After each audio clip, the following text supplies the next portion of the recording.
Whether you have kids or you are a kid yourself, today's episode will really be helpful. Today, we're going to talk about emotional intelligence and the importance in our life, not only in our early life, but also in our adult life. Welcome to the Embarrassing Diary.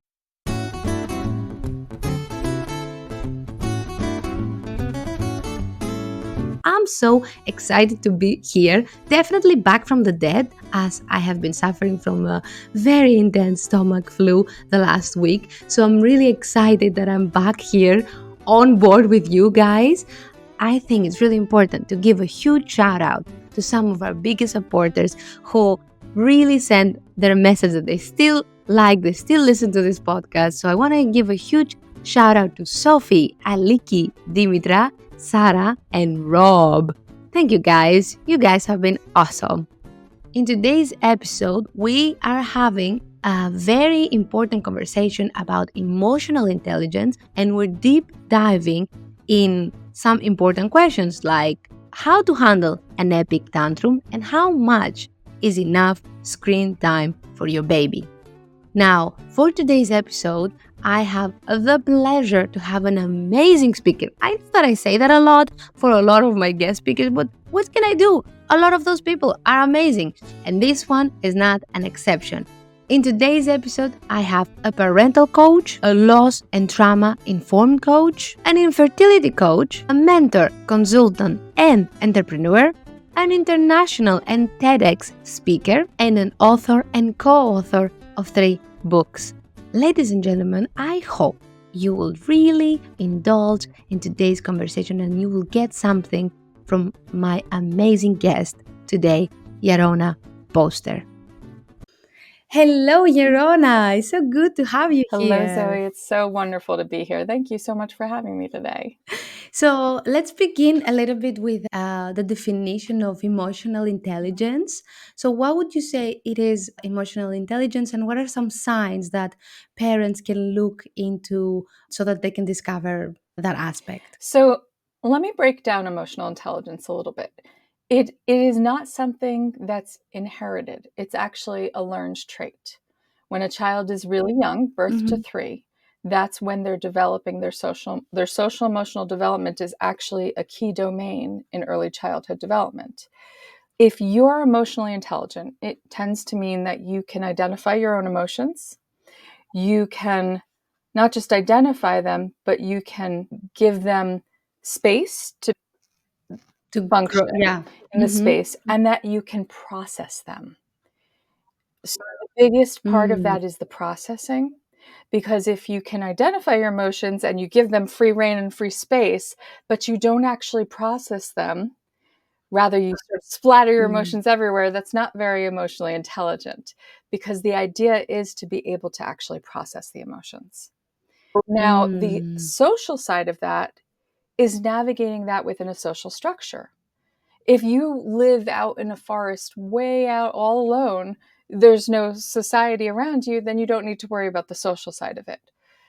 But that's not the way most people live. Most people live in some kind of society. And as such, you're going to come up against other people's emotional needs.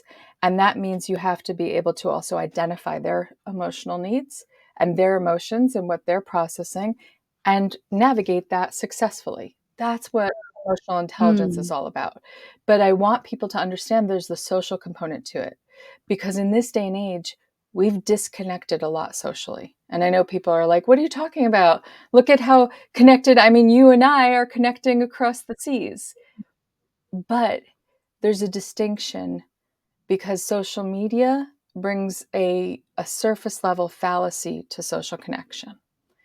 Whereas when you're navigating Mm. one-on-one social interactions, like you and I are currently doing, there's a distinction, because I have to be aware of and open to the emotional responses you have. And you have to be aware of and open to the emotional responses I have. And that takes effort, because it Yeah. also takes nuance and context to be able to say, I see that you're feeling this way. And I don't see that happening, and not just seeing it, but I also empathize with it, and I and I understand that this thing is making you feel this way. And in this day and age, I don't see that happen very often.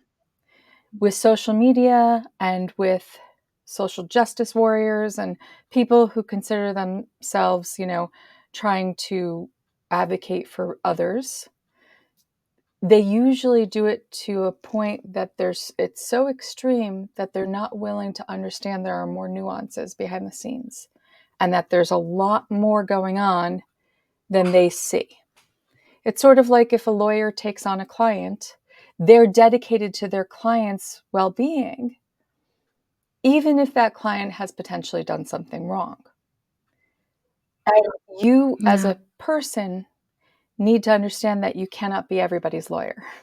You know, you need to Yeah. understand that there is a lot more. And if you're not willing to look at all sides of the situation, then maybe you'd be better off taking a step back from the circumstances. It's so so many Yeah, yeah. questions. I don't even know how much time we have, but what you're saying is fundamental, not only raising emotional intelligent children, but even in our connection, communication with other people. I feel like a lot of people, even from my family, they don't have that aspect of I'm understanding you and I'm compassionate. Like you're talking so beautifully about especially the compassion part. So what happens if a parent doesn't have he doesn't have, yeah, those Mm. components? How can he raise an emotional intelligent child? Well, Can he? That's the that's first a really question. good Yeah. question. It really depends on the child.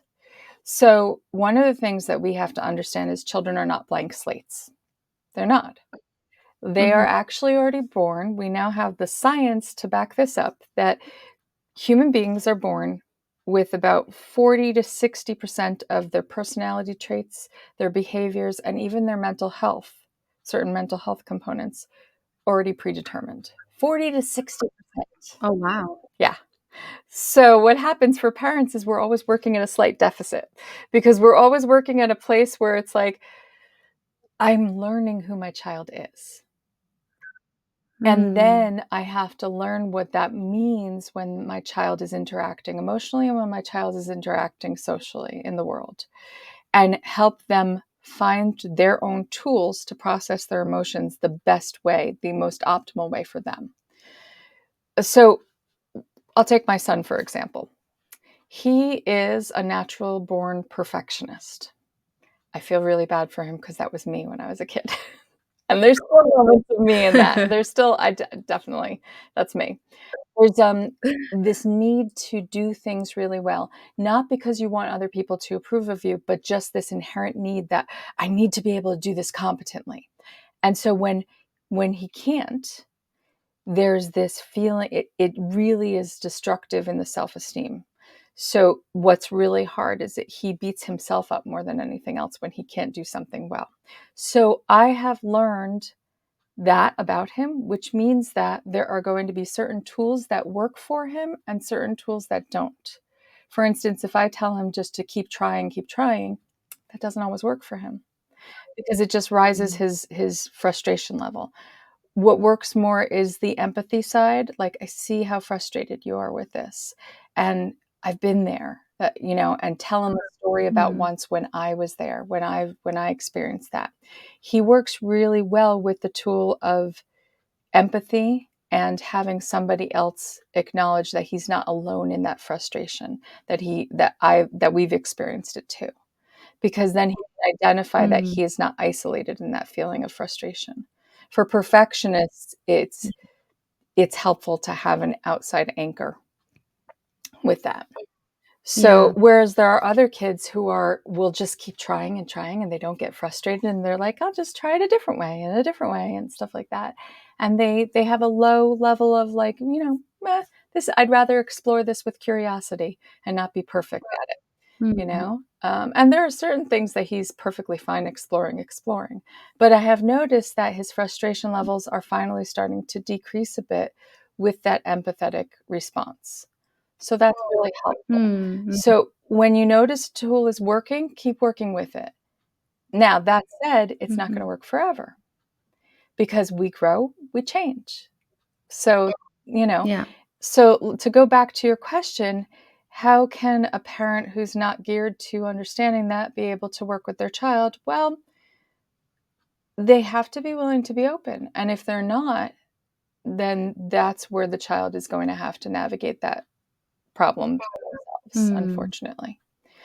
But one of the great yeah. things is you don't have to have every single caregiver in that person's life use the right tools in order for that child to learn the right tools. You just have to have one person who's willing to try. That's it. Yeah. Yeah. Oh, wow. That's interesting. Because I always think, for instance, my Mhm. grandma, not my parent, and that is already enough. Indeed, you're right. You're right. To make a change, to do that, to trigger that good feeling, that self esteem, Yeah. etc. But I think I have also a very difficult Okay. question when it comes to tantrums. Um, As a parent, I'm scared of tantrums. I am terrified by them. My husband is okay with them, but I know a lot of people are really, really scared of them. So, how anything you can give us right now? I'm gonna write it on my my notebook. biggest question for How? you is investigate why you're Yeah, afraid of the tantrums. I would ask you first, what is yeah, it about tantrums that makes you afraid of them? Ask yourself that question. yeah, yeah. Are you willing to tell the audience why you're afraid of tantrums? Yeah, yeah, for sure. I think at that moment I need to be the big girl, the big regulator, and at that moment I feel, which is not true, by the way, that my child is punishing me, which of Mm. course it's not true, but it's a little bit. I think that I need to work on myself on not taking it personally, and understand that this scream, this loud noise, is not a punishment. It's just his way to express it. But for me at that moment, it's like there's a bear in the room and we need to do something instantly. That's how I express it. So it is really important for you to emotionally regulate yourself first before you step into the situation with your child and the Yes. tantrum. And there are a lot of mechanisms to do that. So it's really good to say, okay, there's no bear in the room. Everything will be okay. This will pass. Okay, there's no bear in the room. And you have to keep saying that to yourself. Either you can build a mantra, you can use a specific, mindset shift, you can use mindfulness techniques, you can use breathing techniques. There are a whole host of different things that might work for you. But experiment with finding what works for you when you're not stressed. This is the most important thing you can do. Really critical that you practice with that tool when you are not in tantrum mode with your child. You Mm. cannot use, imagine if a surgeon was only able to practice surgery on an actual person like during a surgery, a real surgery. That's not effective, right? There's a reason why we practice things. In if somebody who plays the piano only gets the opportunity to play a piano when they're doing a recital, they're not the stress of that's going to be too much and they're going to falter and fail. So practice anything that you need to practice outside of that environment. But I Mm. love mindfulness techniques because because it requires you to sit there and say, okay, imagine your child is having a tantrum in front of you. I mean, really imagine it. Get really descriptive. They're on the floor. They're kicking their feet. They're banging their head. They're smashing their hands. You can even get really descriptive. What are they wearing? Where are you? What environment are you in? Give yourself as much tangible qualities of the environment to put yourself in it. Now, while you're not actually in it, start to work on using those tools. What do I need to tell myself? Mm. What do I need to tell myself? Okay, for me, I need to take 10 deep breaths, counting down from 10. One, two, for some people, they might need tactile responses. So they might need to rub something in their hand, actually feeling it. So you need to learn what works for you first. Once you've been Mm. practicing Mm. with that, then you can actually use the tools for the tantrum itself for your child. But I'm going to tell you something, and this is really interesting. Once you use your own tools, often that actually helps regulate your child. The emotional contagion is actually what happens when mirror neurons disperse across the brain. And that is where the neurons are actually firing and mirroring the other person's emotions back and forth. They actually hit upon one another. It's kind of like there's a saying called, when you catch feelings, and I don't mean catch feelings about somebody else, but rather when you catch on to someone else's feelings. Like, say you're in the grocery store Mm-hmm. and you're on a long line, and the person in front of you is getting frustrated because of the long line. And you were standing there and you were fine, patiently waiting. But now that person's grumbling. And suddenly they're like turning to you and they're like, oh my God, this is taking forever. And suddenly you find yourself getting more stressed, right? And you're like, yeah, yeah. And they're like, can you believe this? This is ridiculous. Why is this person? And all of a sudden you're feeling that feeling of like, oh, yeah, they're right. So that's actually what we call the emotional contagion. What's really interesting is that there's a social influence factor to it. So the way that works, it also works in the reverse, meaning that if you're calming yourself down, your child is Mm, feeling you calming down. And more often than absolutely. not, when they're having a tantrum in your home, the best thing you can do is sit patiently and wait it out. That's the best thing you can do. That's when they're really little, that's the best tool you can use because you're not reacting in similar distress. You're not yelling at them. You're Mm, not pleading with them. You're not acting, bouncing off of their distress. You're just simply calmly waiting it out. Now, if that happens yeah, in public, that's a little bit harder, right? Because now you're definitely. feeling the stress of other people. But I'm going to tell you how you respond to your child matters 10,000 times more than what other people think of you in that moment. Yeah, yeah. Especially if you're in the airplane, for instance, and you're freaking out what other people will Yep. say. It's really, really important Yeah. what you're saying. I agree 100% with you. Thank Yeah. you for that. So here's the other thing, though. The next thing that you can do once Mhm. they've calmed to a point where they can hear you again, because when children go into tantrum mode, they're kind of like in emergency shutdown mode. They can't hear or Mm, process anything you're saying. So you pleading with them, screaming at them, bargaining with them, none of that's going to work in the most heightened moment of distress. Once they click back into hearing, they're going to hear the first thing that comes out of your mouth. If the first thing that comes out of your mouth is yelling, they're going to hear that. They're going to be like, mm, so what you're saying is I'm not allowed to express this emotion. If the first thing they hear is you pleading with them, they're going to hear, oh, this is, I might be able to get my way. Not maliciously, but that bargaining thing that comes in with pleading oftentimes, like, okay, okay, calm down, I'll give you what you want. Now they understand that every time they get emotionally distressed, you give them exactly what they want, and they will keep mm, doing that. So the idea mm. is the best thing you can do is respond empathetically. Wow. Yeah, After they're after cooled down. they've gotten that first height, and they might still be, but now they're listening to you. And the first thing you can do is say, "Look at me," because eye contact so vital. It's so vital. I can't even begin. You got to get down on their level and say, "Look at me. Look at me."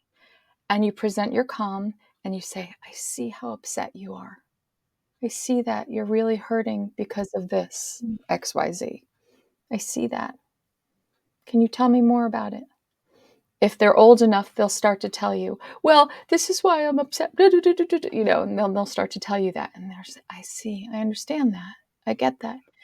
This is not about giving in to their want. This is about empathizing with their feelings. You're not giving in, you're Mm. empathizing, okay? Very distinct difference. You're still not going to give them what they Yeah. want, but you are going to empathize with them. You are going to say to Mm, them, someone understands how you're feeling in this moment. You are not alone in this feeling. And that bridge, mm. that connecting bridge, is so vital for little ones. And even honestly, it's vital for any human. That's one of the core human needs, connection. So once we give that to Yeah. our kids, they can come back to themselves. They can start to emotionally regulate themselves because they have that sort of that line that they can start to pull on and go, okay, okay, I can come back to the world with reason, you know? And then you have that conversation about, okay, so you still can't have this thing. However, let's talk about what you can have. Da, da, da, da, da, let's talk about what we can do. One of the best examples of this was my son. When COVID hit, we had nowhere to go. We couldn't go anywhere with him. We couldn't do anything. The only place we could go was food shopping. Now, he was 2.5 at the time that COVID hit. So we were like, okay, first we need to make sure he'll wear his mask. He did. It was wonderful. The only thing in the supermarket, they had this one aisle that did have some toys in it.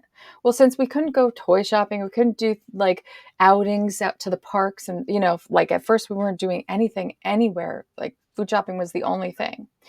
So my husband would wander down the aisle with him, and he started buying little cars, and then he started buying more things. And then my son got used to the idea that food shopping was an opportunity for him to get a toy. And I was like, and my husband at first was like, "Oh, what's the big deal? It's just $1." And I'm like, you know what? Because this adds up. At first, it was innocent. Now, what we're saying to him is, it's become a bribe. Get through the food shopping Mm. with us, and you can have a reward. But rewards and punishments are a terrible thing. You want your child to be able to have an experience for something just for the sake of having that experience. And prior to COVID, he was great. When we would go food shopping, he had his little wagon. He would help us picking things out. He was fully invested in the shopping experience. But that became a problem. And I said to my husband, this is a problem. He now anticipates and expects that he's going to get something every time we go food shopping. And now he's decided Mm. he will not behave until he gets his thing. So we need to change this.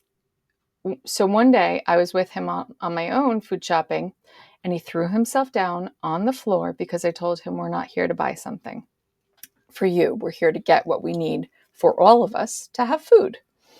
And and I was trying to explain the difference between a need versus a want and all that sort of stuff. Okay, he was always like, there are ways to do it with little ones. There are, but it requires time, and certainly not when they're in a heightened state of distress. So he throws himself on the floor, and I'm like, all right, what am I going to do?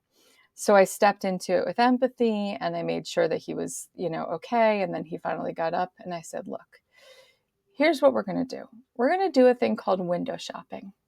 We can walk down that aisle, and you can look at all the things that you like, and you can pick something up, and we'll take that you really like, and we'll take a picture of it. Then we'll put it on a list so that when it is time to get you a toy, we'll look at that list and we'll see, we'll look at all the pictures and we'll Mm. see which of those things you want. And that changed the way we shop. So now we window shop. So it's not always a Wow. And I will tell you that that's the thing. It changes the energy of what you're doing. But you have to be willing to step into it without worry about what other people are thinking of you. And that's hard. Yeah. That's hard. But speaking of rewards, this also makes me think about also Yeah. screen time. Many times, I have done it. I'm admitting it. I've said, okay, it's Friday because he's off on Fridays. I'm off on Fridays. So I'm like, you can have a little bit of screen time, and then as a result, in the weekend, he will want it more and more and more and more and more. And how much, first of all, is screen time okay? How much is it allowed? How to handle these aspects, So that's a etc. really good question. At different ages, there are different stages of different, according to the American Association of Pediatrics and all of the World Health Organizations, all of the, little ones should not be having screen time. But what kind of Mhm. screen time are we talking about? Because there's a distinction between watching TV as a social activity with your family and actually engaging with your Mm. child with that thing versus having a personal handheld device. So that's the first Mm. question to ask yourself. If it's a personal handheld Interesting. device, there's a difference. The reason why is because we have now enough scientific research to also show that the having a young child have access to a personal handheld device hits the same receptors in the brain as drugs and alcohol. Oh my So God. if you're unwilling to give your little one drugs and alcohol, if you're unwilling to say, "Oh, it's Friday, here's the alcohol cabinet. Let's go for it. Go for it. Have some vodka. It's all good." You know, it's Friday. Let's all relax. Yeah, yeah, You know, um, but it's true. It literally functions the same way in the brain Wow. process as drugs and alcohol because they're having an immediate dopamine hit when they have a device in front of them. Mm. It's an immediacy of dopamine. Boom, boom, boom. But what if you watch together? So sometimes we say for half an hour we'll hug, we'll be on the couch all together and we'll Oh, watch something. yeah, Is that yeah, yeah. okay? That's okay because you're also showing them that it's a social activity. And one of the things that's really important is also having little moments of commentary with that. Engaging, saying, "Ooh, did you see that? Ooh, what color was that? Oh, that's my favorite color." Little commentary. That Mhm. allows them to understand that this is an opportunity for you, and one more thing for you guys to do as an activity together, as opposed to an opportunity to disengage from everyone. Now we all need Mm. quiet moments of disengagement. That's true. You can't be connected 24/7. That's just impossible. But the better ones of those moments are for them to be playing with toys by themselves. Now, I am guilty of the fact that my son has definitely been playing or watching more on his own of late while I'm working, and we've had snowstorms and all sorts of things. So I'm definitely guilty of allowing Yeah. him a lot more time to do that. He also likes Minecraft. My husband got him into Minecraft, and he's obsessed with Minecraft. First, it was just watching some stuff about Minecraft together, and now he actually knows how to play it. Now, occasionally he does play on his own, but he really enjoys the engagement with us because everything we've done with him till now has been any screen time he has been an engagement with us. So now he Yeah. at 6 he's getting little opportunities of time to do on his own. But here's the thing. You have to set up a plan before they get engaged in it. Because of the dopamine hit, they're not going to listen during the time that they're on it. So you have to, again, make eye contact, say, "All right, what's our plan? Okay, you can have 20 minutes on your own to play this game, or you can have 30 minutes on your own to watch some TV. I'm going to set a timer. That time when that timer goes off, or how about you set the timer when they're old enough? Then you can start having them set the timer. When they actually can do it for themselves, the autonomy of that actually makes them more inclined to listen because they gave Mm. themselves the limitation as opposed to you giving them the Mm. limitation, right? So instead of it being an authority figure giving them the limitation, they set that upon themselves. It's actually teaching them self discipline. It's teaching them internalized discipline. Wow. So, okay, I'm going to set the timer for myself. When the timer goes off, I'm going to turn this off and I'm going to go do something else. And that really Yeah. helps them set the stage for building their own competency, building their autonomy, and ensuring that they continuously stay connected to other people as opposed to get so absorbed into something that has that immediacy of the dopamine hits. Nice, nice. So we can incorporate it in small dosages, but when we explain to them, like you said, eye contact, giving them the opportunity also to do some things, part of it themselves, to control it, and then they can come back to us and even we can engage all together Exactly. socially. Very, very Exactly. insightful. And are there some other activities we can engage that we can help our children, um, you know, get more Yeah, I emotional mean, so intelligence? many. Okay, so from birth, one of the things I like to try to explain to people, I understand that in the world we currently live in, our phones are practically adhered to our hands, and that we like to take pictures of everything and take video of everything. I get that. I get that. And that there are a lot of parents these days who are now having little ones and they want to record everything. The problem with that is the disconnection you're creating, the divide you're creating, because a device, watching your child through a device is never going to be the same thing. It's never going to provide the same emotional engagement and social engagement that they need as being present in the moment with them. So, Mm. one of the things I try to explain to new moms and new dads, especially, is that when every interaction you have with your baby, your infant, when they're awake, is through a device because you're trying to record everything, you are actually doing something that is so detrimental to their brain development. And I'm going to explain it like this. When an infant is little, they are physically helpless. They can't do anything for themselves. So the only thing they have are their senses. And even those aren't fully Mm. developed, especially their vision. They have a localized vision when they're really little, when they're an infant. So they have this localized vision, they have their hearing, they have their ability to taste, smell, and touch. When you put a phone in front of your face, you're blocking off something that's really vital: your eye contact and your facial expressions. And those are two really vital pieces to the emotional development of your child. And what that does is it actually creates a sense of isolation in your infant because they can't Mm. see two of the main components that they need to engage emotionally: your eye contact and your facial expressions. I like to use the metaphor of similarly like putting a prisoner in isolation. The reason why Mm. that's so psychologically damaging is because when you isolate someone, you cut them off from one of their core human needs, which is social connection.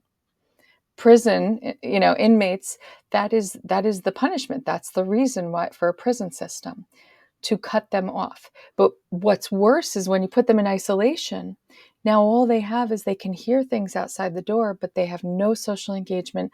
They've got no eye contact with another person. They cannot see. They're just a disembodied voice on the other side of the cell.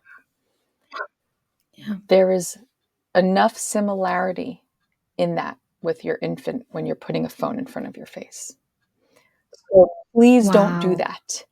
And the other thing is, even if you're like, okay, so I'll hold my phone to the side, understand that means your attention is being divided.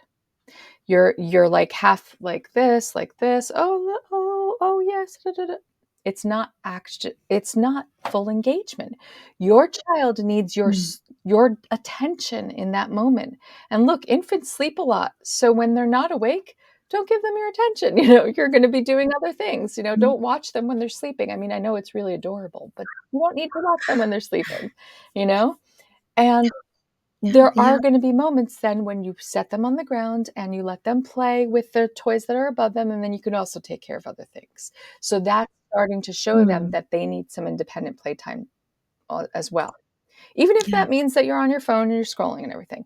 But the point being, don't make your engagement with them be through a device. Okay?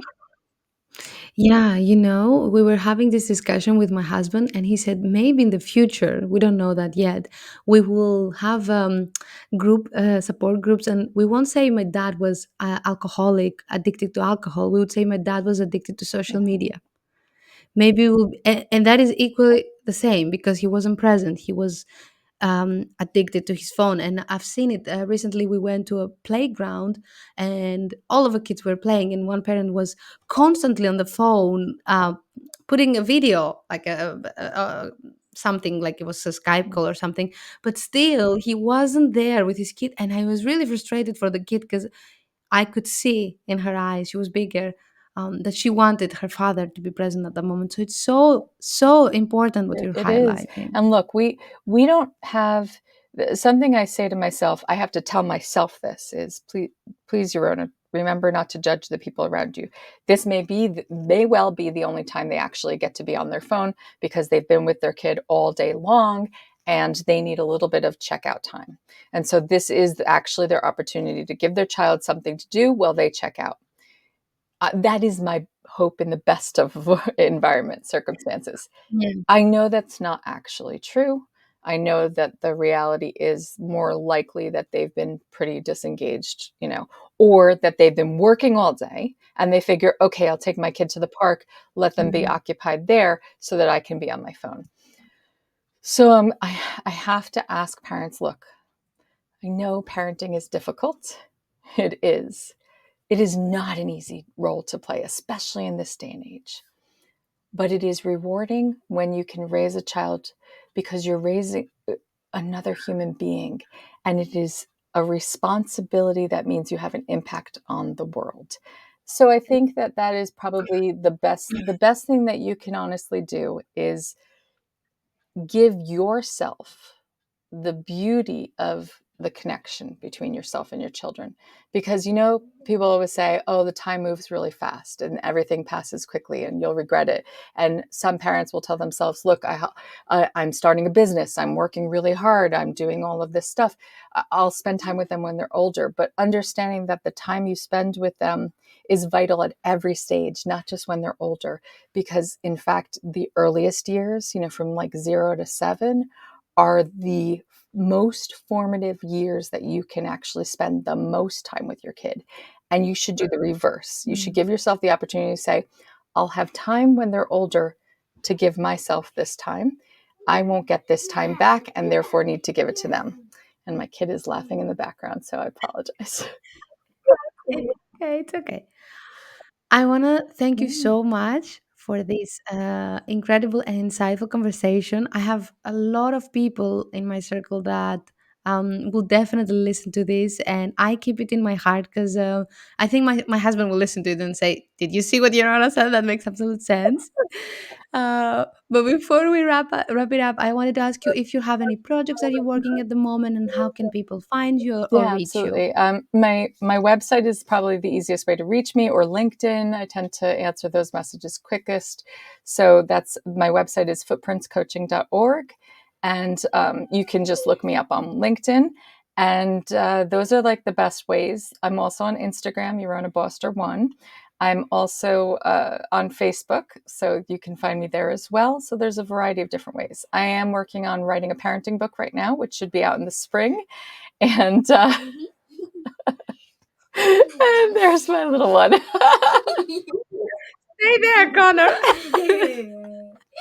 It just does not want to. It is a snow day. It's Information really I will. important for people to understand that this is the reality of the circumstances, right? We don't get to cut Nice. these little ones out just when we want to, right? Absolutely. Absolutely. You can talk about your book with Yeah, Connor here. I don't mind Connor, at all. mommy's writing a book, right? Yeah. So mommy's writing a book about parenting, and that should be out in the spring. I also have 2 co-author books that are coming out right now, and one of them is called The Gifts of Pain. And it's so that's one of my co-author books, and the other one is Cracking the Rich Code. And in that one, I wrote a chapter on the investment every parent needs. Oh, because one Nice, of the nice. most important things about that chapter is talking about loss with your kids, because they need to understand that it's not an if, right? But it's a when we're not here anymore, right? I know. That we always live in each other's hearts forever, but sometimes, but actually all the time, at some point we lose each other. But it's important to keep each other alive in our hearts like you do with Gopka, right? Yeah, we keep Gopka alive and we keep Kitty alive in our hearts, and that's really important to keep those memories alive. Thank, Okay? Mm. thank you so much, Yarona, and thank you so much, Connor. Thank you both of you for being part of this podcast. And I'm looking forward to the episode, and I'm looking forward probably to see you soon Yeah, again and have another conversation I in the would love future. that. That sounds good. Say bye. You're Thank the silly you. goose. Bye. Bye. Be good. If you're still here until the end, thank you so much for all your love and your support. If you want to actually show the support, you can rate us on Spotify and Apple Podcasts, follow us on Instagram, and of course, share this episode with a fellow friend or someone who might really be interested and benefit from it. Thank you so much for everything, and see you next time.